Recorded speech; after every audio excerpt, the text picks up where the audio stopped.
Hi everyone, welcome back to the Tax Studio sessions. I hope you're all having a wonderful week so far.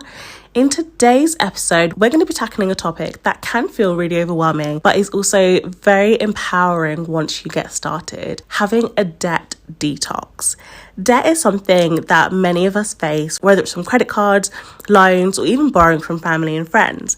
It's so common, and yet it can feel so isolating and stressful. But you don't have to let debt control your life. Today, we're going to help you take back control with actionable steps and some real honest talk. So we're going to cover how to understand your debt and its impact, some proven strategies to help you pay it off effectively, as well as some tips to avoid falling back into the debt cycle.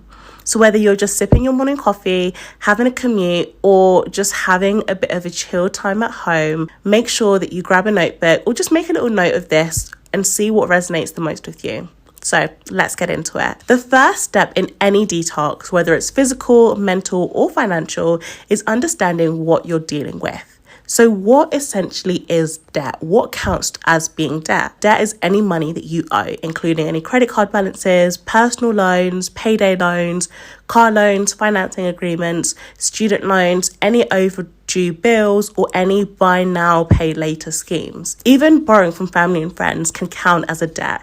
It's very important to include everything, no matter how small it may seem, so you know just how big of an issue you're currently dealing with. Debt isn't just numbers, it's also emotional. I think a lot of us know that it can cause a lot of stress, a lot of guilt, and even sometimes some people some shame. But acknowledging these feelings without feeling any judgment is the first thing that you can do. Remember that debt is a tool, it's not who you are. And there are some uses to debt as well. I think sometimes it can just spiral out of control. Remember that you're not alone. Millions of people are in the exact same boat, and the fact that you're here ready to take action is such a huge step towards clearing your debt.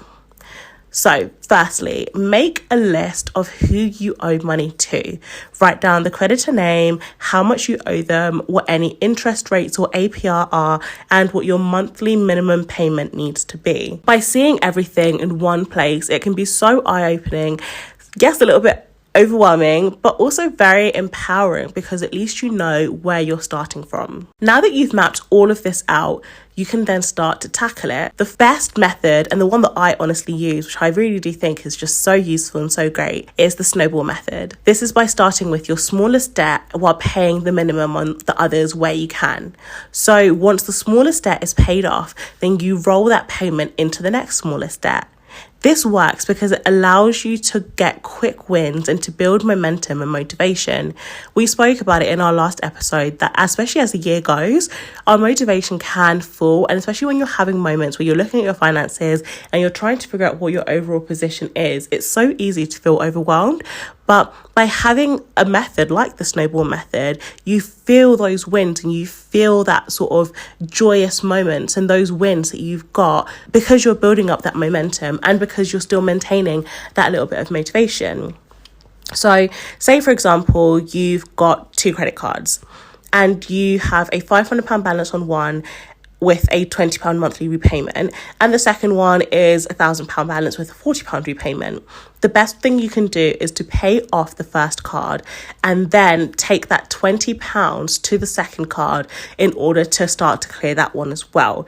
It's a snowballing method, so you're slowly but surely building it up until you have this big, massive snowball in your hand ready to tackle that last massive debt that you have. Another method that you could use is the avalanche method, and this is by prioritizing debts with the highest interest rates. By paying these off first and also trying to make the minimum payments on the rest, you'll be able to save more money in the long run because you'll save money on the interest that you're charged on these debts.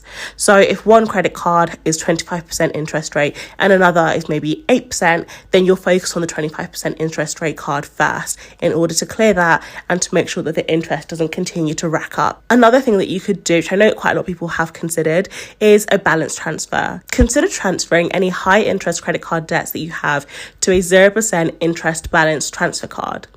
Many cards offer introductory periods of 12 to 18 months with absolutely no interest. So this can really help you to start to pay off these debts, especially the really high interest ones, whilst not having any interest for 12 to 18 months. Make sure that you're careful and that you avoid adding any new purchases to these cards, as these usually don't qualify for the 0% offer. So just try to use it where you only transfer any high interest balances that you have, not as another credit card to spend money on. Another thing that you could potentially do is a debt consolidation loan. This is essentially where you combine multiple debts into one loan with a lower interest rate. This will help to simplify your monthly payments and may reduce the overall interest that you're paying at all. One thing to note with this method is that you should only use it if you know that you're committed to not taking on any new debts, because these new debts won't be added to this consolidation. A final thing that you could potentially do is to negotiate with creditors. I think a lot of the times people are a little bit scared and a little bit cautious of contacting their creditors because they think that they're going to demand all the money back straight away. But just by speaking to them, give them a call, send them an email and ask for a lower interest rate or ask for an extended payment plan. Most companies will aim to work with you because you're being proactive and because you're showing that you actually want to clear this debt. By avoiding the problem, you're not going to fix anything. So just try to speak to them and see what they say. Honestly, you'll find that they're a lot more lenient and a lot more helpful than you probably thought. Be polite but persistent and make sure that you have a clear plan when you call to help them help you. Another thing that I would suggest would be to avoid future debt where possible. When you've started to pay off your debt, it's essential to avoid falling back into the cycle. The way that you could do this is by building an emergency fund. We're going to have a whole episode on how to do this and how to make sure you get yourself set up with a really good emergency fund. But you can do this by starting a small goal, like £500, just to cover unexpected expenses. This might take you 3 months to build. It might take you the year to build. Whatever it is, there's no judgment at all. Just make sure that you're working towards building this, because it will help when you have those unexpected costs. This will help to reduce your reliance on credit cards for emergencies and will also help you to not feel like you're trapped in this debt cycle. The second thing would be to live below your means. Budget for your lifestyle, not for the one that you aspire to. If anything, try to take your lifestyle down a notch where possible. I'm not saying to completely obliterate it. I'm just saying that sometimes you have to sit there and look at where you are and see what the best course of action is for you to really get to where you want to be financially. Using tools like the 50-30-20 that we've spoken about previously is a great way to allocate your income wisely and help give you a little bit of space and leniency. I'd also recommend rethinking credit. Try to only use credit cards to pay for planned expenses that you can pay off in 4 months. I know quite a lot of people, and I've started to do this myself, use credit cards to pay like their groceries or to pay their internet, to pay their council tax, to pay the necessary expenses, because you know that you're going to have the money to cover this. You know that you're going to have the money to pay this all off completely. Please do not be adding extra expenses like an all-inclusive paid holiday that you haven't budgeted for on a credit card. Make sure that you rethink credit as much as possible to help yourself and give yourself the best financial advantage possible. Also avoid buy now, pay later options unless it's absolutely necessary. These options, while yes helpful and yes they definitely do come in handy, are one of the things that lead you into this debt trap cycle because of the interest rates, because of the constant payments, and I think especially because of the illusion that you can get a whole lot of things for half the price without considering that you are going to have to continue to pay this off. The next thing that I would say would be to focus on your habits. Financial success is all about consistent small actions, whether that's weekly spending reviews, monthly budget updates, and even celebrating milestones, no matter how small. When you focus on the habit, it will lead to a lifestyle, and that is what you want. You want to get into a lifestyle of debt detoxing. You want to get into a lifestyle of debt clearing. Debt repayment is a very long journey, but honestly, you are not alone. As isolating as it can feel, you really aren't. Make sure that you track your progress and use visual aids like a debt payment thermometer. I think we've all seen it, that sort of big jar or the big thermometer which adds money into it at like a charity function. Use the same sort of concept when you're repaying your debt.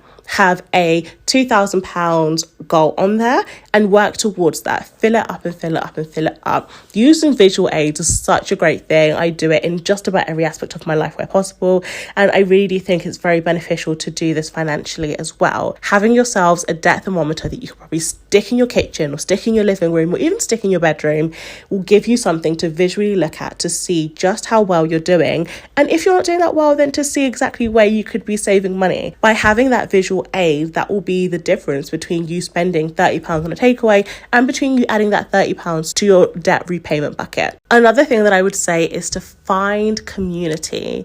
Join online debt-free groups or forums to help support and inspire you. These can be found almost everywhere, whether it's Facebook, Instagram, Twitter, so many different social media platforms that are there and beyond. Even looking on LinkedIn or even speaking to perhaps people that you know, you'll find so many different other avenues and so many different other communities that can help provide you that support that you need. Make sure that you constantly remind yourself of the end goal. Visualize the freedom and the peace of mind that you'll have when you're debt free. There's honestly no better feeling than clearing off a debt and being like, whew, okay, that's done.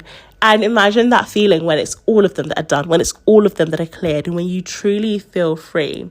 Remember, you're not just paying off debt, you're reclaiming your future. And that's such a powerful and important thing to do. So that's it for this episode of the Tax Studio session. I hope that this debt detox has given you the clarity and the tools that you need to take control of your finances. If you've enjoyed this episode, please subscribe, leave us a review, and honestly share it with someone who also might need a little bit of debt inspiration. Don't forget to follow us on Instagram for daily tips and encouragement at the Tax Studio Company. Here's to a brighter, better, and debt-free future. You've got this, guys. Until next time. Bye.